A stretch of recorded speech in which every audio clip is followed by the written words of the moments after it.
목차는 다음과 같습니다. 한번 보시면 될 것 같고요. 이번 시간엔 항목별 작성법 회사 지원 동기부터 알아보도록 하겠습니다.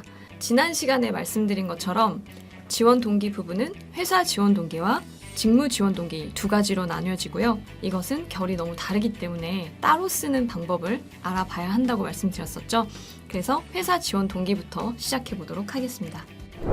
자, 회사 지원 동기를 왜 물어볼까? 그러면 왜 물어보냐면요. 우리 회사에 오고 싶은 생각은 있는 거야? 그런 마음을 갖고 있는 거야? 그냥 막 지원한 거 아니야? 이런 것들을 궁금해하기 때문이에요. 그래서 야, 나 너네 회사 많이 알아봤어. 진짜 많이 고민했다니까? 그래서 와, 이 회사 괜찮을 것 같은데? 라는 생각이 지원한 거야. 라는 거를 표현해 줄 수 있어야 합니다. 그래서 회사에 대해 많이 알아보고 생각하고 지원한 것이라는 것을 어필해 주시면 되겠습니다. 그러면 어떻게 이걸 내가 쓰는 게 좋을까? 라고 생각했을 때 이제 5가지의 유형이 있습니다. 먼저 기업 준비를 통한 지원 동기 유형이 있고요.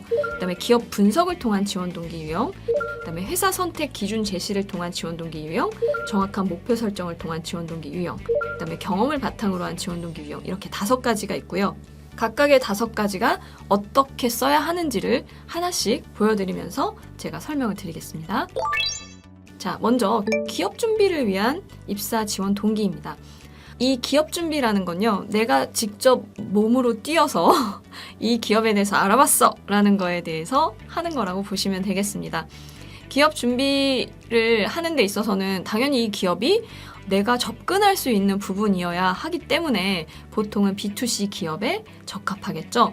물론 뭐 B2B 기업이어도 그 회사에 막 로비에 찾아가서 저는 이 회사에 들어오고 싶은데 이 회사에 대해서 좀 알고 싶습니다. 뭔가 좀 브로셔라든지 아니면 홍보팀의 직원분이라든지 뭐 인사팀 직원이라든지 이런 분들을 만날 수 있는 기회가 있을까요? 라고 당당하게 와서 말씀하시는 적극적인 분들도 계시긴 하지만 사실 B2B를 하는 회사에 그렇게 하기는 어렵죠. 그래서 B2C인 회사에 적합하다라고 보시면 될 거고요.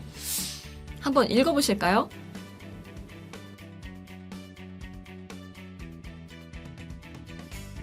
이 친구는 올리브영을 지원을 하면서 내가 어떻게 올리브영에 대해서 고민을 하고 그 고민에 대해서 얼마나 진지했는지 뭐 이런 것들을 좀 씀으로써 내가 올리브영에 대한 열정이 얼마나 있는지 등을 보여주고 있습니다.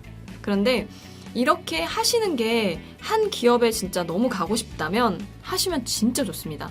제가 어떤 이제 컨설팅을 했던 친구 중에 한 명이 다이소에 들어가고 싶어서 다이소 매장을 진짜 엄청 많이 방문을 한 다음에 그걸 다 포트폴리오로 만들었어요. 사진 찍은 거, 그다음에 거기에 어떤 점이 장점이고 어떤 점이 단점인지, 뭐 위치는 어떤지 이런 것들까지 다 해서 컬러 출력하고 만들어가지고 면접에 들고 간 친구가 있었습니다. 근데 그 친구 면접 합격했거든요. 그래서 그런 식으로 내가 얼마나 열정을 가지고 있는지를 보여주는 거 되게 좋은 방법입니다. 다음은 기업 분석을 통한 입사 지원 동기인데요. 우리가 B2C인 경우에는 매장을 찾아가는 거나 이런 것들도 가능하지만 그렇지 않은 경우는 대부분 여러분들이 대부분 쓰는 그런 방식이 기업 분석입니다. 이 회사는 어떻지? 어떤 걸 가지고 있지? 뭘 하고 있지? 이런 것들을 막 찾아봄으로써 이런 부분이 조금 내 눈에 띄었네 라는 생각이 든다면 그걸 키워드로 해서 이 회사를 내가 오고 싶습니다 라고 말해주는 그런 형태입니다. 예를 들면 여기 쓰신 걸 봤을 때 고객 지향적인 마인드를 가지고 있어 너네가. 그래서 와, 너네 참 매력적인 회사인 것 같아 라는 걸 하나의 키워드를 가지고 써주었습니다. 그래서 이렇게 내가 많이 알아봤어, 너네에 대해서 내가 많이 찾아봤어, 이런 것들을 알려주는 형태라고 보시면 됩니다.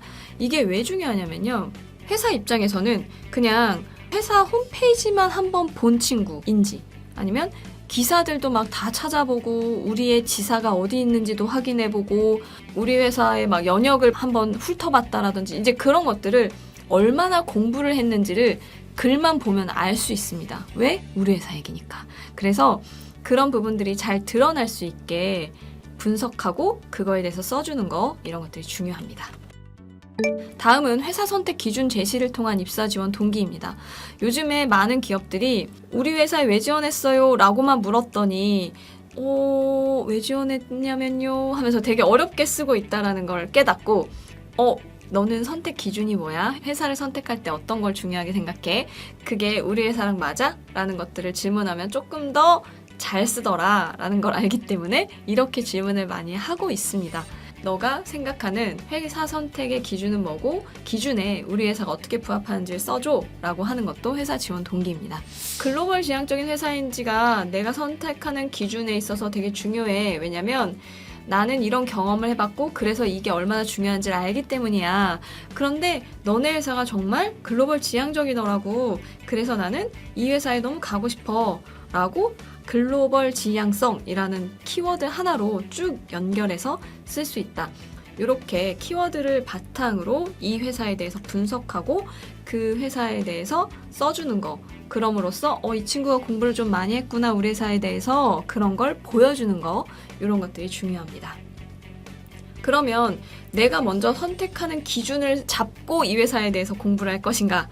아니면 이 회사에 대해서 공부를 했는데 이런 점이 있어. 와, 이런 게 조금 특징적이다. 이런 걸 되게 잘하고 있네. 라는 걸 키워드를 뽑은 다음에 내가 그게 회사를 선택하는 기준입니다. 라고 말하는 게 더 좋은지에 대해서 물어보신다면 후자가 더 좋기는 합니다. 하지만 전자를 내가 기준을 삼은 다음에 그 기업이 그런 가치를 갖고 있다는 걸 찾아보셔도 그건 상관은 없습니다. 다음은 정확한 목표 설정을 통한 입사 지원 동기입니다. 읽어보시면 대충 아시겠지만 나는 이런 걸 해보고 싶어요 라고 목표를 말씀을 하시면서 그래서 너네야 라는 걸 말해주는 그런 형태인데요. 이게 사실 뭔가 어떤 직무적인 경력이라든지 이 산업에 대한 이해도가 있으시면 되게 좋은 방식이긴 합니다. 목표 설정을 했다는 것 자체가. 다음은 경험을 바탕으로 한 지원 동기입니다. 경험을 바탕으로 한 건 회사에 대한 내가 준비를 통해서 했던 첫 번째 방식이랑 조금 비슷해질 수 있는데요. 내가 이 회사에서 다녀봤더니 이 회사의 이런 점이 너무 매력적이야. 그래서 나는 여기에서 일해보고 싶어. 이런 식으로 쓰는 것이 경험을 바탕으로 한 지원 동기라고 볼 수 있습니다. 물론 딱 그 회사에서만 일하지 않았더라도 그 회사 관련돼서 내가 일을 하다가 알게 됐다라든지 아르바이트를 하다가 알게 되었다라든지 뭐 사업 설명회를 갔다가 알게 되었다라든지 이제 그런 것들을 여러 가지로 내가 너네에 대한 경험이 있어. 또는 어떤 친구들은 봉사활동을 갔는데 그 회사가 후원하는 봉사활동이었다. 이런 식으로도 연결하시기도 하거든요. 그래서 그런 부분들을 내가 만약에 경험이 있다면 그 회사와의 그런 것들을 연계해서 말해주면 좋겠죠. 이상으로 5가지의 지원 동기 작성법을 말씀은 드렸지만 사실 내가 내 입장에서 적용을 할 수 있는 가장 좋은 방법은 2번 아니면 3번이겠죠. 그래서 그런 것들을 생각해보고 어떻게 지원 동기를 쓰는 게 회사 지원 동기를 쓰는 게 좋을지를 한번 고민해 보시면 좋겠습니다. 그러면 쓰지 말아야 할 지원 동기도 있을 수 있겠죠? 예를 들면 단순 기업 예찬원 지원 동기. 와, 너네 진짜 너무 좋더라. 너무 잘하고 있더라. 너무 큰 회사더라. 이런 것들을 바탕으로 쓰는 거 좋은 방법이 아닙니다. 그리고 회사의 정보만 나열한 지원 동기. 이런 것들은 뭐 예를 들면 앞에 그 단순 예찬형이랑 비슷한 건데요. 회사의 정보만 나열한다 라는 건 뭐 위키백과 같은데 그냥 회사 이름 쳐놓고 나올 법한 내용만 쭈루루룩 써놓고 너넨 이렇고 저렇고 저렇더라 라는 것만으로 이 회사에 그래서 가고 싶어 라고 하면 뭐야 이게 뭐라는 거야 공부 하나도 안 했네 이런 느낌밖에 들 수 없습니다. 이렇게 하시면 별로 좋은 방법은 아니다 라는 것. 근데 물론 여기 안에 캠퍼스 리크루팅에 참여를 해서 내가 골프존 직원들을 만났다 이거는 좋습니다. 일단 요거 외에는 일반인들도 지나가다가 이 회사 어떤 거 같아요? 라고 물었을 때 누구나 대답할 수 있는 얘기만으로 이 회사의 지원 동기를 쓰는 건 좋은 방법은 아닙니다. 다음으로 항목별 작성법 5번째 직무 지원 동기를 알아보도록 하겠습니다. 그러면 회사는 직무 지원 동기를 통해 무엇을 알고 싶을까? 이게 가장 중요하겠죠. 이 친구가 이 직무에 잘 맞는 사람인가? 예를 들면 요즘에는 핏한 인재 이런 거 되게 중요하게 생각하죠. 그래서 핏한 사람인가? 이런 것들을 알고 싶어 합니다. 그래서 이 직무를 수행하는 데 필요한 역량을 내가 가지고 있어요 라는 걸 얘기해 주는 게 중요하겠죠. 예전에는 직무 지원 동기를 물어보면 저 이 직무 되게 해보고 싶어서요 라고 쓰는 경우가 많았지만 그건 직무의 지원 동기에 적합한 이야기가 아닙니다. 그래서 직무에 잘 맞는 사람인지를 내 역량으로 보여주시는 게 중요합니다. 그래서 직무 지원 동기 부분은 지원한 직무에 필요한 역량을 먼저 한번 찾아보시는 게 좋겠죠. 이 직무에는 이런 역량이 필요하구나. 이 직무에는 이런 것들이 중요하구나 라는 것들을 한번 찾아보시고요. 이러한 역량을 갖고 있다고 설득할 수 있는 내가 가진 사례를 찾아보시는 겁니다. 이 직무에는 자격증이 필요하대. 그래? 그러면 내가 자격증 이거 땄다고 말해줘야겠네? 이런 것들을 말해주는 것처럼 그런 것들이 중요하겠죠. 그래서 지식이나 경험이나 인성이나 이런 것들에서 한 3가지 정도를 정리해 주시는 게 중요합니다. 지식, 경험, 인성 무조건 하나씩 들어가야 되나요? 아니요, 꼭 그렇진 않습니다. 지식 2개, 인성 하나, 아니면 경험 2개, 인성 하나 이렇게 하셔도 상관없고요. 지식 2개, 경험 하나 이래도 상관은 없습니다. 하지만 인성이 좀 들어가는 것들이 좀 좋다라고 말씀드릴 수 있습니다. 자, 그러면 우리가 또 사례를 통해서 어떻게 써야 되는구나 라는 걸 확인해 봐야겠죠? 자, 이렇게 쓰실 수 있습니다. 첫째, 둘째, 셋째로 나뉘어져 있고 외국어 능력, 전문성, 대인관계 능력 이런 걸 내가 강조해 줘야지 라고 생각을 하시면서 옆에다가 설명을 간단하게 써주셨습니다. 전체적으로 글이 좀 짧죠? 헤드라인이 있지도 않고 이런 경우는 직무 지원 동기를 길게 쓰지 못하는 경우에 잘 적용하실 수 있다고 생각하시면 되겠습니다.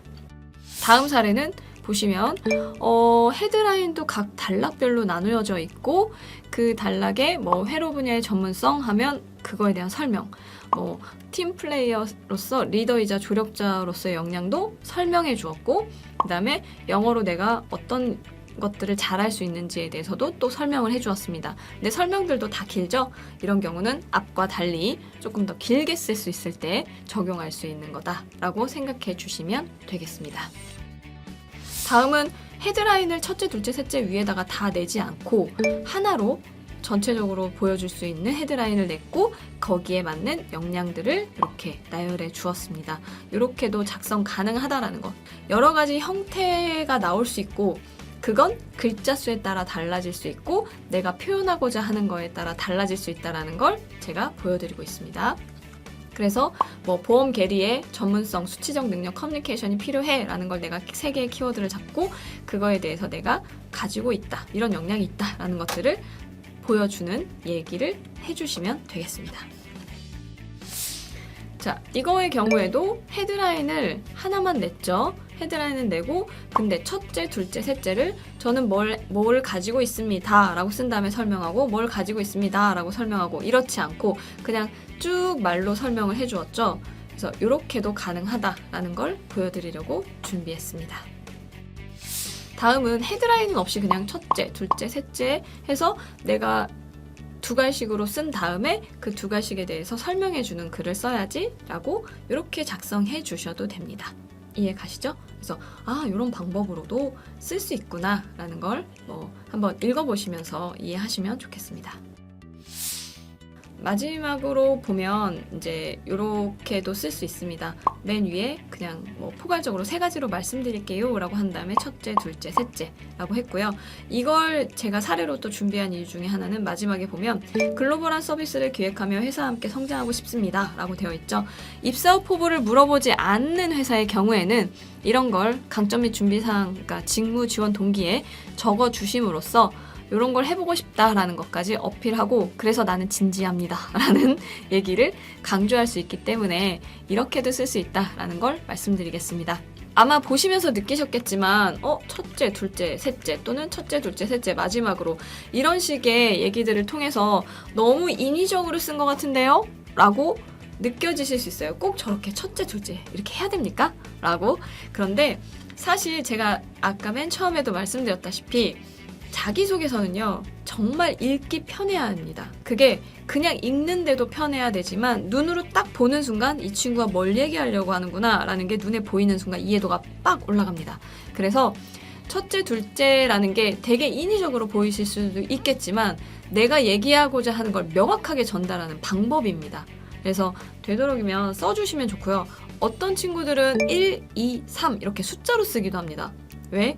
그래야 이해도가 높아지니까. 그래서 내 글을 이해시키기 위한 방법이다 라고 생각하고 어떻게 하는 게 그냥 눈에 보자마자 이해도도 높아지고 읽으면서도 이해도가 높아질까에 대해서 생각을 해주시면 좋겠습니다.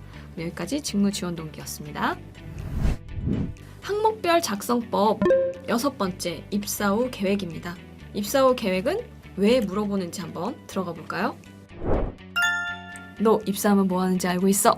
이런 게 궁금해서 물어본다 라고 생각하시면 됩니다. 그래서 당연히 직무가 하는 일 알아보고 작성하시면 됩니다. 그 직무가 무슨 일을 하는지 요즘에는 뭐 유튜브로도 회사마다 소개를 많이 해놓고 있고 홈페이지에 들어가도 뭐 직무별 인터뷰 뭐 이런 식으로 해서도 나와 있기도 하죠. 그래서 그런 것들을 통해서 직무가 하는 일을 알아보시는 게 좋습니다. 한번 입사 후 계획을 어떻게 작성해야 되는지를 좀 사례로 보여드리겠습니다. 우선 직무가 하는 일을 알아보라고 했죠. 그래서 이거는 지금 1년 후, 5년 후, 7년 후, 10년 후 해서 내가 식품 분야 영업 관리를 하는 데 있어서 내가 어떻게 하겠습니다를 이렇게 자세하게 썼습니다. 보시면서 아마 읽으시면서 느끼실 수 있을 텐데 나는 이렇게 못 쓸 것 같은데 이게 아마 첫 번째로 드는 생각이실 겁니다. 왜요? 이걸 실제로 롯데백화점 식품의 영업 관리를 해보지 않고서 이렇게 쓰기가 정말 어렵습니다. 그렇겠죠? 그리고 1년 후, 5년 후, 7년 후, 10년 후 어떻게 그렇게 하라는 거야? 그렇게. 네, 롯데가 한참 계속 1년 후, 5년 후, 뭐 7년 후, 10년 후 이런 식으로 10년 후까지의 계획을 써주세요 라고 하는 경우들이 많았기 때문에 어쩔 수 없이 이렇게 쓰는 경우들도 있었겠죠. 그런데 사실 이걸 디테일하게 알지 않으면 진짜 쓰기 어렵습니다. 그래서 되도록이면 몇 년 후, 몇 년 후, 몇 년 후 이렇게 써야겠다라는 마음은 안 먹으시는 게 사실은 좋긴 합니다. 근데 쓰라고 하면 어쩔 수 없이 써야 되지만 되도록이면 그렇게 쓰는 건 좀 위험하대 라는 거를 알아주시면 좋겠습니다. 자, 고객의 목표 달성을 도와주는 행원이 되고 싶어요 라고 하면서 소매금융 전문가를 지원하면서 이렇게 했습니다. 첫째, 둘째, 셋째 해서 자영업하는 고객, 뭐 노후 준비하는 고객, 부자가 되길 원하는 고객 이런 분들에게 내가 어떻게 하겠다라는 걸 보여줌으로써 내가 해야 될 일을 정확하게 알고 있어요 라는 걸 보여줄 수 있습니다. MD의 경우에는 소비자의 니즈 캐치를 되게 잘해야 되고 업체 발굴도 잘해야 되고 단가 협상 능력도 있어야 합니다. 그걸 내가 안 다음에 이렇게 써주면 참 좋겠죠. 그래서 소비자 니즈 캐치를 잘할 수 있고 잘 하겠습니다. 그 다음에 업체 발굴과 단가 협상을 잘 하겠습니다. 이런 것들을 얘기해 줌으로써 나 입사하면 어떤 일을 하는지 알고 있어요를 어필할 수 있습니다. 자, 이번엔 이제 CRM을 하는 직무에 지원하면서 이렇게 첫째, 둘째, 셋째, 난 이렇게 하겠습니다. 이렇게 하겠습니다를 보여줌으로써 내가 이 직무에 대해서 잘 알고 있어. 내가 이 최고 책임자가 되기까지 내가 이런 노력들을 이런 노력들을 해나가야 된다는 걸 알고 있어. 라는 것들을 정확하게 잘 보여주는 문장이 되겠죠? 자, 이렇게도 쓰실 수 있어요. 3D 영상 소프트웨어 전문가가 되기 위해서 나는 이런 것들이 필요하다는 걸 알고 있습니다 라는 걸 먼저 쓴 다음에 그래서 다음으로 기술력을 보유하고 트렌드를 빨리 파악해서 제품화 시키겠습니다. 이런 것들을 내가 구체적으로 어떻게 하겠습니다까지 쭉 썼죠. 그래서 각각의 단락별로 헤드라인을 이렇게 낼 수도 있고 물론 이제 헤드라인은 좀 생략해서 쓰실 수도 있습니다. 글자 수에 따라서 어떻게 해야 내가 이 글에 대한 이해도를 높이겠구나 라는 생각이 들면 그거에 맞춰서 잘 작성해 주시면 되는 겁니다. 자, 그러면 쓰지 말아야 되는 3가지 입사 후 계획 유형이 있거든요. 그래서 한번 볼까요? 자, 누구나 할 수 있는 입사 후 계획을 쓰면 안 되겠죠. 자, 예를 들면 선배들의 말씀을 잘 따르고 노하우를 익히는 뭐 이런 식으로 그 다음에 제일 먼저 출근해서 제일 늦게 퇴근하겠습니다. 라든지 회사의 조직 문화에 빠르게 적응하겠습니다. 라든지 이런 것들은 누구나 할 수 있는 일이라기보다 누구나 쓸 수 있는 입사 후 계획이겠죠. 그래서 너무 당연하고 되게 어디서 많이 본 것 같고 이런 걸 쓰면 아무 생각 없이 쓴 것 같습니다. 그리고 그거를 모든 회사에 다 복붙하고 있는 느낌이 들겠죠. 그래서 이런 방식은 별로 좋지 않다. 그리고 직무와 연관성이 없는 입사 후 계획은 쓰시면 안 되겠죠. 뭐 국내 영업 후 해외 영업으로 내가 발전시켜서 이렇게 해나가겠습니다. 그럼 우리는 국내 영업만을 위해서 사람을 뽑는데 너는 해외 영업을 하고 싶은 사람이었니? 라는 생각이 들겠죠. 그래서 그런 방식은 좋지 않고요. 15년 후 CEO가 돼요. 뭐 이런 식으로 쭉 쓴다면 지금 내 자리를 노리는 거야? 라는 생각이 들겠죠. 그래서 그런 방식도 좋지 않습니다. 그런 다음에 대학원에 입학해서 전문성을 획득하겠습니다. 뭐 이런 식으로 쓴다면 우리는 공부를 하는 게 아니고 일을 할 사람을 원하는데 넌 지금 공부할 생각이었던 거야? 그런 것들은 좋지 않겠죠. 물론 어떤 직무에 있어서 좀 필요한 영역이 있다면 그걸 내가 직무를 수행해 나가면서 조금씩 보충해 나가겠습니다. 이런 건 되게 좋습니다. 열심히 막 공부해 나가면서 일하는 친구들 좋은데 아예 막 이렇게 학교를 다니겠다라든지 자격증을 따기 위해서 뭐 밤에 계속 공부를 하겠다라든지 그러면 업무에 영향이 있을 것 같은 느낌이 들겠죠. 그래서 그런 부분들을 쓰는 건 좋은 방법이 아니다라는 얘기 드리고요. 또 어떤 분들은 영어를 내가 잘 할 수 있도록 영어 공부를 열심히 하겠습니다. 토익 점수를 어떻게 올리겠습니다. 막 토스를 어떻게 하겠습니다. 막 이런 식으로 쓰시는 분도 계신데 그걸 쓰시는 순간 갑자기 이력서에 적혀있는 이분의 영어 점수가 궁금해지기 시작합니다. 무슨 말인지 알겠죠? 여러분들이 쓴 순간 이게 부족한 친구구나 라는 느낌을 훨씬 더 강하게 줍니다. 그래서 그런 것들은 뭐 해외 영업에 지원하면서 내가 영어 점수를 계속 더 올리겠습니다. 이런 식으로 쓰시면 절대 안 됩니다. 곤란합니다. 알겠죠? 그래서 입사 후 계획은 이렇게 써주시는 게 좋습니다. 자, 이제 항목별 작성법 마지막입니다. 역량 항목은 어떻게 써야 되는지 한번 들어가 보도록 하겠습니다. 역량 항목들은 뭐 도전, 뭐 어려움 극복, 팀워크, 창의력, 리더십, 갈등 이런 것들을 물어보는 것들을 역량 항목이라고 이렇게 통칭을 합니다. 요즘에는 뭐 정직했던 거라든지 그런 걸 물어보기도 하니까요. 역량 항목은 되게 크다라고 생각해 주시면 되겠습니다. 각각의 이런 항목들을 갖고 있는지, 이런 역량을 갖고 있는지 등을 물어보는 질문들이 다 역량 항목에 해당합니다.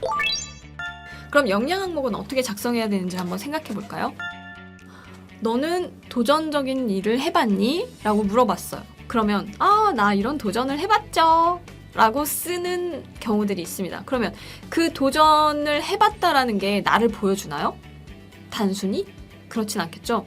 그 도전을 뭐 예를 들면 팀 프로젝트를 했어. 그럼 팀 프로젝트를 이런 걸 해봤습니다. 저 되게 협업 잘했죠? 라고 말한다고 해서 협업을 잘하는 사람이라고 인정해주진 않습니다.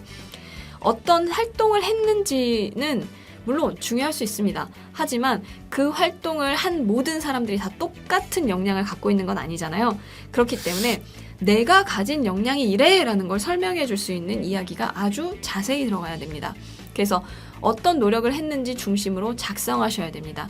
그래서 우선은 내가 어떤 경험에 대해서 정리를 할 때 이걸 언제 했었지? 뭐 어떤 활동을 했지? 어떤 경험을 했지? 그거에 대해서 정리를 해주시고 그때 어떤 문제나 어떤 어려움이 생겼지? 라는 상황에 대해서 정리를 해주셔야 되고요. 그래서 그런 문제나 어려움을 해결하기 위해 내가 어떤 노력을 했지?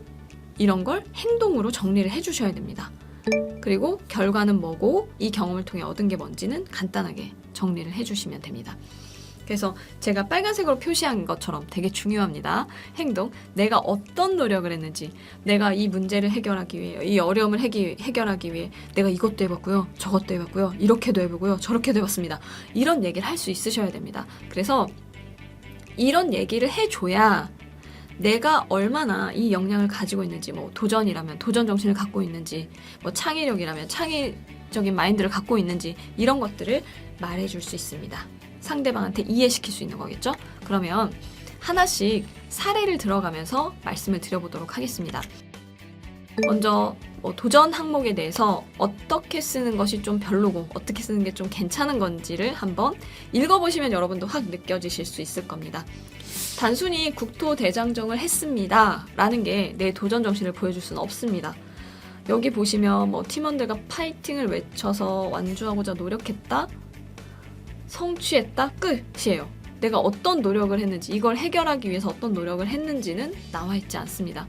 그러면 이 친구가 국토대장정을 했다고? 라는 정보는 들어왔지만 얼마나 노력하는 사람인지는 알 수 없습니다. 어떤 도전 정신을 가지고 있는지.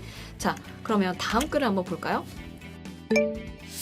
유니버시아드 특허 대회를 내가 도전하기 위해서 유사 특허 250건을 모두 검색을 했고, 시스템을 구축하기 위해서 이 분야 전문가를 직접 만나서 인터뷰도 했고, 3주간 다른 팀원들하고 매일 만나서 함께 공부했고, 이런 노력들을 했어요 라는 걸 얘기를 해줌으로써 우와, 이 친구가 이 도전을 성공해내기 위해서 어떤 노력들을 했구나, 우와, 이 친구 진짜 도전 정신 강하다 라고 느껴질 수 있겠죠. 그러니까 도전이 대단한 게 중요한 게 아니라 이 도전을 내가 성공적으로 이끌어내기 위한 과정이 이랬어 라는 게 훨씬 더 중요하다라고 보시면 되겠습니다. 다음은 팀워크입니다. 팀워크도 여러분들이 좀 쓰기 되게 어려워하는 항목 중에 하나인데요. 내가 친구들하고 자전거 여행을 갔는데 약간 좀 서로 힘들었지만 포기하지 않고 팀워크를 바탕으로 무사히 마칠 수 있었다. 자, 글 안에 팀워크라는 워딩이 들어가 있다고 해서 팀워크를 보여줄 수 있는 건 아닙니다. 이렇게 쓰는 건 팀워크를 보여줄 수가 없겠죠. 어떤 노력을 했는지가 전혀 나와 있지 않잖아요. 그리고 특히 이제 여러분한테 한 가지 말씀드리고 싶은 건 팀워크나 협업 이런 걸 얘기할 때 친구들하고 이런 걸 했어요. 이런 게 잘 됐어요. 이렇게 얘기해 주시는 분들 계시는데, 우리가 회사에서 왜 협업, 팀워크 이걸 물어볼까에 대해서 한번 생각해 보시면, 협업은 내가 같이 팀 안에서 어떤 식으로 잘 할 수 있는지에 대해서 알고 싶기 때문에 물어본 거겠죠? 그러니까 친구들하고 뭘 했을 때 잘했어요를 얘기하는 건 아무 의미가 없습니다. 물론 의미가 조금은 있을 수 있겠지만 다른 사례를 얘기해 주는 게 훨씬 좋습니다. 친구들은 이미 싸웠거나 했거나 해도 그냥 말 한마디에도 풀릴 수 있고, 그게 크게 협업했다라는 느낌을 주긴 되게 어렵습니다. 회사에서 일하는 사람들은 다 친구들이 아니니까요. 그래서 되도록이면 친구들과 함께 한 거 얘기하시는 거 별로 좋은 방법은 아니라는 거 말씀드리겠습니다. 자, 그러면 어떻게 쓰면 좀 좋을까라고 하면서 제가 하나의 사례를 보여드릴 텐데요. 우선 내가 리더였고 5명이 함께 했어요. 자, 근데 불만을 가지는 팀원이 없도록 공평하게 조사 영역을 정해서 프로젝트를 이끌었고, 그 다음에 막히는 게 있으면 교수님한테 직접 찾아가서 문의를 드렸고, 그 다음에 DB 구축과 관련해서 어려움을 겪었는데 팀원들이 모두 합숙을 통해서 3일간 밤새워 공부하고 토론했다. 이런 노력을 했더니 되게 좋은 결과가 나왔다. 이렇게 자세하게 써주셔야 팀워크를 잘했구나 라는 느낌이 듭니다. 그리고 팀워크 중에 제가 한 가지 좀 말씀드리고 싶은 건, 협업을 잘했다, 팀워크를 발휘했다라는 거에 조금 요소 중에 업무 분배를 잘하는 거 되게 중요합니다. 물론 근데 업무 분배는 다 합니다. 그러니까 특별함은 없어요. 그런데 거기서 각자 되게 맡은 일을 열심히 하기 위해 노력하고, 그 다음에 그렇게 하던 와중에 뭔가 해야 될 일이 새로 하나 똑 튀어나왔어요. 그랬을 때는 다들 하고 있는 맡은 부분이 있기 때문에 안 하고 싶어 하겠죠. 그랬을 때 내가 손을 들어. 내가 할게 이거. 이렇게 손해를 감수하는 그런 마인드, 이런 거 보여주는 거 되게 중요합니다. 그리고 내가 이런 것들을 하고 있는데 저 친구가 조금 힘들어 보여. 그랬을 때 내가 도움을 준다든지, 아니면 내가 이런 부분에 있어서 조금 누가 좀 도와줬으면 좋겠어 라는 생각이 들었을 때는 나 좀 도와줄래? 해서 같이 도움을 받고 한다라든지, 그런 모든 것들이 팀워크를 보여주는 가장 좋은 이야기들이 될 수 있습니다. 자, 갈등 항목은 또 여러분들이 또 되게 쓰기 싫어하는 부분 중에 하나인데요. 저 갈등이 별로 없는데요, 갈등을 잘 못하는 사람인데요, 이렇게 얘기하시는 분들도 많으시거든요. 근데 갈등이라는 게 무조건 이 친구랑 싸웠어, 이 친구랑 기분이 안 좋았어, 이런 것들이라기보다는 의견이 조금 달랐어, 그래서 내가 어떻게 설득을 했어, 이런 것도 소재로 쓸 수 있으시거든요. 쓰기 좋거든요. 그래서 그런 것들을 생각해 보시는 게 좋습니다. 자, 보시면 좀 안 좋은 사례로 제가 적은 거는, 대화로 갈등을 해결했대요. 그냥 회식 자리를 마련해서 말로 해서 해결했습니다. 이렇게만 쓰시면 대부분 말로는 해결하겠지. 근데 구체적으로 보여지지 않으니까 이 친구가 진짜 갈등을 잘 해결하는 사람인지는 알 수 없습니다. 자, 다음 사례 한번 봅시다. 어떤 친구가 약간 인턴 동기인데 약간 보이지 않는 갈등이 생기기 시작했어. 그래서 어떤 노력을 했냐면, 그 친구의 입장에서 생각하고자 노력을 해서 선배들과 함께할 자리가 있으면 나를 피하라기보다 그 동기의 칭찬을 많이 했고요. 그 다음에 할 일이 끝나면 도와줄 일 없어? 라면서 먼저 물으면서 다가갔고, 퇴근길에는 밥도 사고 간단한 술자리를 했다라든지 이래서 조금 친밀도를 다지기도 하고, 이런 노력을 해서 그 친구와 되게 친해졌다, 되게 갈등이 해결되었다 라는 식으로 얘기해줬죠. 되게 노력이 많죠. 그래서 이렇게 내가 어떤 노력을 했지? 어떻게 노력했지? 이 문제를 해결해서 얼마나 열심히 했지? 이런 것들을 계속 생각해 보시는 게 되게 중요합니다. 다음은 창의력입니다. 여러분들이 창의력을 좀 어려워하시는 이유는 저는 원래 막 되게 창의적인 사람은 아닙니다 라고 생각하시기 때문인데요. 이 회사에서 원하는 창의력은 무에서 막 유를 발명해내는 그런 창의력을 말하는 게 아니라, 어떤 문제가 있을 때 이걸 어떻게 해결하면 좋을까라고 고민을 한 다음에 아이디어를 내는 이제 그런 거라고 생각하시면 되겠습니다. 이거는 좀 좋은 사례는 아닌데, 내가 팀 프로젝트를 했는데 너무 모이는 게 어려워서 단톡방을 만들었어요. 이게 내 아이디어래요. 이게 특별한 아이디어가 될 수 있을까요? 그리고 카페를 만들었대요. 이것도 특별하다고 볼 수는 없겠죠. 그래서 이런 게 창의적이죠? 라고 말하는 건 좋은 방법은 아니겠죠. 그러면 좀 좋은 예는 이런 것들이 있습니다. 내가 판매 부스를 운영하면서 첫째, 둘째, 셋째 이런 식으로 아이디어를 내서 우리가 엄청 많이 팔았어요. 수익을 100만 원이 냈다니까요. 이렇게 얘기를 해주는 그런 아이디어적인 창의력입니다. 그랬을 때 이걸 보시면서 와, 이렇게도 쓸 수 있구나 라는 것도 보실 수 있고요. 자, 두 번째로 헤드라인을 이렇게 샵 이런 식으로 낼 수도 있구나. 우와, 요즘에는 이렇게도 헤드라인을 쓸 수 있네 라는 것들을 한번 보시라고 일부러 적어보았습니다. 첫째, 둘째, 셋째를 통해서 내가 얼마나 열심히 노력했는지를 막 길게 써줄 수 있는 그렇게도 해줄 수 있다라는 걸 한번 보실 수 있고요. 창의력을 여러분들이 조금 어려우기 때문에 사례를 하나 더 준비했는데요. 새로운 아이디어와 끈기로 고객 불만을 없애다 라고 해서 내가 어디에서 아르바이트를 할 때 고객 소리함을 제안했다라든지 그걸 이제 개선을 하고 그걸 통해서 회의하는 시간을 가졌다라든지, 그리고 또 너무 전자레인지에 위생 문제가 생기는 거에 대해서 내가 어떻게까지 노력을 해봤는데 그게 조금 안 돼서 다른 방식을 해가지고 그렇게 설득을 해서 드디어 지원을 받아서 이걸 해결할 수 있었다. 이런 식으로 내가 얼마나 문제를 자꾸 바라보고 그걸 해결하기 위해서 노력하고 있는 사람인지에 대해서 많이 보여줄 수 있는 이런 것도 창의력 항목의 적절한 사례라고 볼 수 있겠습니다. 여기까지 여러분들과 역량 항목은 어떻게 작성하는 게 좋을지 말씀을 드렸고, 아마 여러분도 한번 읽어보시면서 저런 느낌으로 쓰는 거구나 라는 걸 알 수 있으셨을 거라고 믿습니다. 자, 이번엔 제주 소재 기업의 자소서를 분석을 한번 해보려고 하는데요. 제주 소재 기업 중에 제주가 지금 타겟팅을 하고 있는 핵심 산업 분야의 공기업과 그냥 일반적으로 제주에 있는 좀 큰 기업에 대해서 이제 3가지 기업을 한번 분석해봤습니다. 제주 테크노파크를 분석해봤는데요. 한번 읽어보시면 이런 것들을 물어보는구나 라는 걸 알 수 있을 겁니다. 그런데 제주 테크노파크는 조금 다른 기업들하고 물어보는 자소서의 항목이 조금 차별화되어 있긴 합니다. 그래서 대부분 다 이렇게 물어보는 거야? 라고 생각하시기보다는 여기는 조금 물어보는 항목이 다르구나, 이런 것들에 맞춰서 써야겠구나 라는 것들을 알아주시면 되겠습니다. 여기에서 가장 이제 일반적으로 많이 다른 회사에서도 묻는 거는 1번 항목이겠죠. 지원 분야에 대해서 내가 어떤 역량과 경쟁력을 가지고 있는지 이런 것들을 말씀을 해주시는 게 가장 여기에서 평범한 항목이라고 볼 수 있겠습니다. 두 번째는 이제 제주관광공사인데요. 여기가 가장 일반적인 기업에 많이 가까운 그런 자소서라고 생각해 주시면 되겠습니다.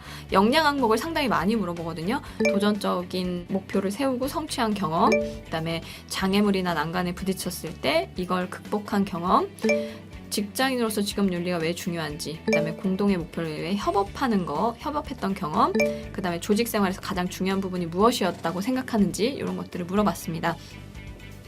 역량 항목을 어떻게 작성을 해야 되는지 잘 알아두는 게 왜 중요한지 여러분들도 이해를 하시겠죠? 여기서 가장 좀 다른 기업과는 다른 게 3번인데요. 아까 앞에서 보신 제주 테크노파크에서도 직장인으로서의 가장 중요한 가치관이 뭐라고 생각해?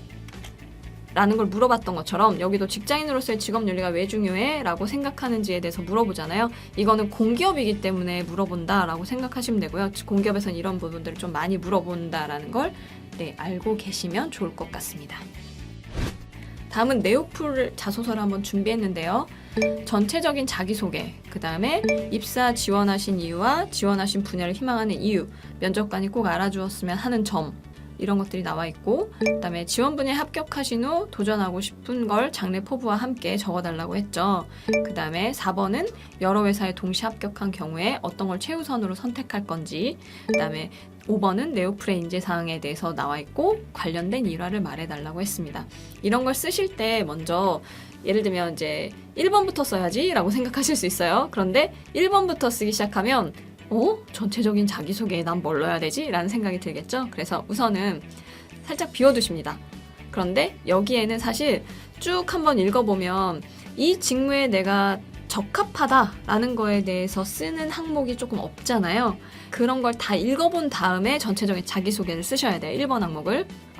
여기에 직무지원 동기 부분이 조금 빠져 있으니까 여기에 그 얘기를 써야 되겠다. 내가 이 직무에 어떤 역량을 가지고 있고 이 직무에 맞는 어떤 준비를 해왔는지 이런 것들을 여기다가 쓰면 되겠구나라는 걸 그때서야 이해하시고 쓰시는 게 좋습니다. 그런데 여기 보시면 네오플의 인재상에 대해서 나와 있는 5번 항목이 있잖아요.